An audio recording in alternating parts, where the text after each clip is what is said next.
আর আমি ইসরায়েলের হিস্ট্রি পড়েছি, ওর পুরো হিস্ট্রি মোটামুটি আমি পড়েছি, আর এই লাস্ট এই পুরো 1 মাসে আরো বেশি করে পড়েছে। যারাই তাদের এগেনস্টে দাঁড়িয়েছে কথা দিয়ে কলম দিয়ে বিভিন্নভাবে, এরা তাদেরকে গুপ্ত হত্যা করেছে। যে ব্রিটেনের হাত ধরে সে এই ক্ষমতা পেয়েছে 1914-1918 এর দিকে, ওই ব্রিটেন 1933 সালের দিকে ওর বিরুদ্ধে চলে যাচ্ছিল, ফিলিস্তিনিদের পক্ষে চলে আসছিল, তখন ওই ব্রিটেনের অনেকগুলো নেতাকে মেরে ফেলছে। এরা এই জাতি, এরা কোন জাতি আপনাকে একটা আমি এক্সাম্পল দিয়ে বোঝাই। এরা হচ্ছে নবীদেরকে হত্যা করা জাতি। কাদেরকে বলেন? আমি কি মিথ্যা বলছি? কোরআনে যদি এটা না থাকতো তাহলে আপনি বলতেন যে আমি মিথ্যা বলছি। এটা আমি বলি নাই, আল্লাহ পাক বলেছেন পবিত্র কোরআনে, তোমরা নবীদেরকে হত্যা করেছো। সুবহানাল্লাহ। আর এরা আমাদের নবী মুহাম্মদ সাল্লাল্লাহু আলাইহি ওয়াসাল্লামকেও 2 বার হত্যা করার চেষ্টা করেছে।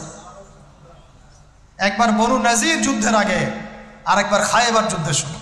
ওইটা শেষ করবো আমি ওইদিকে এসে। তো ভাই, আমরা যারা মুখ দিয়ে বলতে পারবো না তাদের ফাইন লাম ইয়াস্তাতি ফাবি কলবিহি, তাহলে যেন অন্তর থেকে ঘৃণা করে। এখন আপনি বলেন এই হাদিসের আওতায় আমাদের ইমান টিকে আছে না নাই? অ্যাটলিস্ট মন থেকেও কি ঘৃণা করে?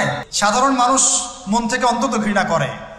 আর যদি ওয়াযালিকা আদআফু মিনাল ঈমান, মানে এটা হচ্ছে ইমানের সবচেয়ে নিচু লেভেল, তার মানে যার মন থেকেও ঘৃণা আসছে না, ইমানের সাথে কোনো সম্পর্ক নাই। ব্যাস, সোজা কথা। তো এখন আমাকে বলেন, যারা চোখের সামনে এই জুলুম, নির্যাতন, অন্যায় বছরের পর বছর দেখে আসতেছে, তার উপরে মাজলুমদের পক্ষ না নিয়ে জালেমদের পক্ষে ফতোয়াবাজি করতেছে, ইমানের কোন লেভেলে তারা আছে? তাদের কাছে আমাদেরকে দিন শিখতে হবে।